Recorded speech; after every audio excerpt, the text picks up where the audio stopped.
Assalamualaikum dan salam sejahtera. Di dalam video ini saya akan membentangkan 7.4, yaitu sistem pendidikan kebangsaan. Di dalam 7.4 ini saya akan menjelaskan tentang usaha ke arah pembentukan sistem pendidikan kebangsaan. Semasa di bawah pentadbiran British, sistem persekolahan berkembang mengikut kaum. Terdapat sekolah vernakular Melayu, sekolah vernakular Cina, dan sekolah vernakular Tamil. Di samping sekolah aliran agama dan sekolah Inggris.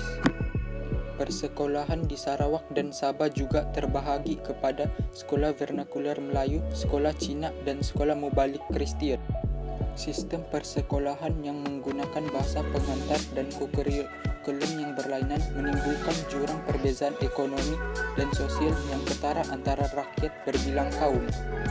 Sistem seperti ini menghalang usaha menyatupadukan rakyat ke arah melahirkan satu identiti bangsa dan negara.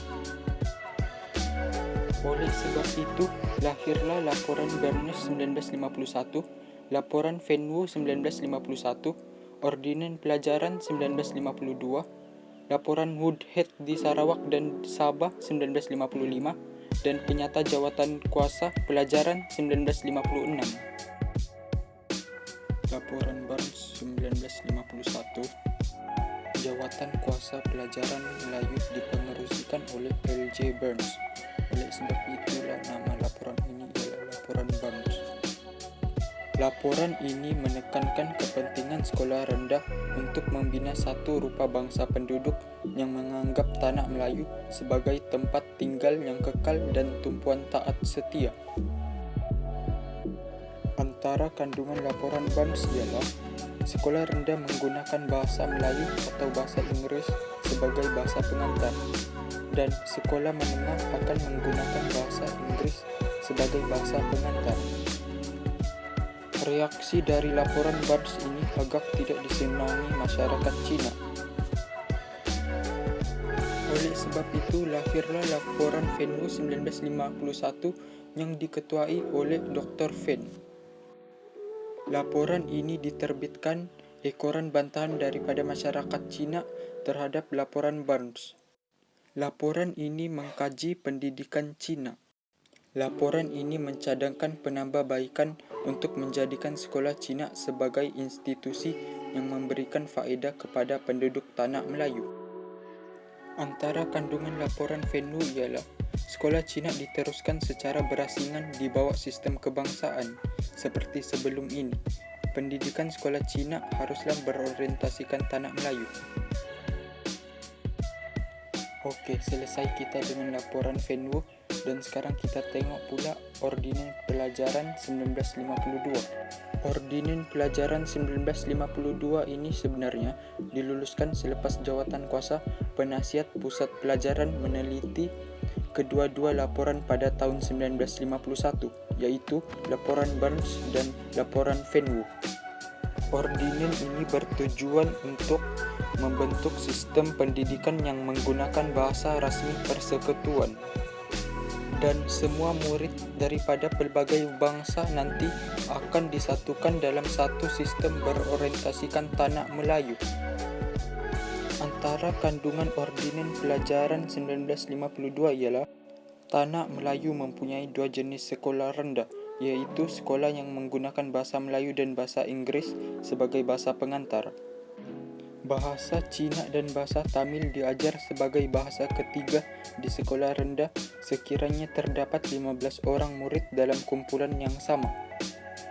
Dan sekolah menengah menggunakan bahasa Inggris sebagai bahasa pengantar. Seterusnya, laporan Woodhead di Sarawak dan Sabah 1955. Ini bermula ketika E.W. Woodhead, ketua pelajaran dari Britain, diundang untuk meninjau perkembangan pendidikan dan seterusnya membuat cadangan tentang pendidikan di Sarawak dan Sabah.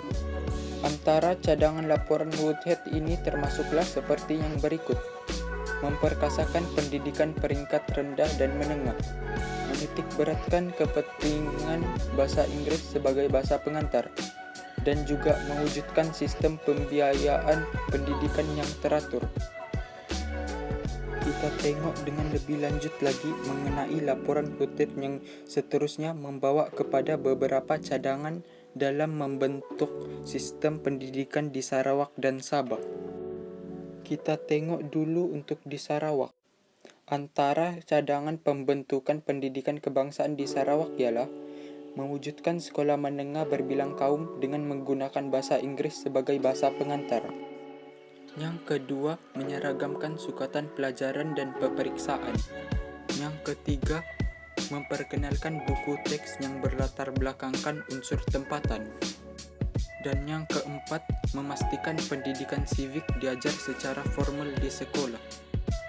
Di sini kita boleh lihatlah bila adanya cadangan-cadangan ini secara tidak langsung bertujuan membentuk perasaan kekitaan dan taat setia kepada negeri Sarawak dalam kalangan penduduk berbilang kaum.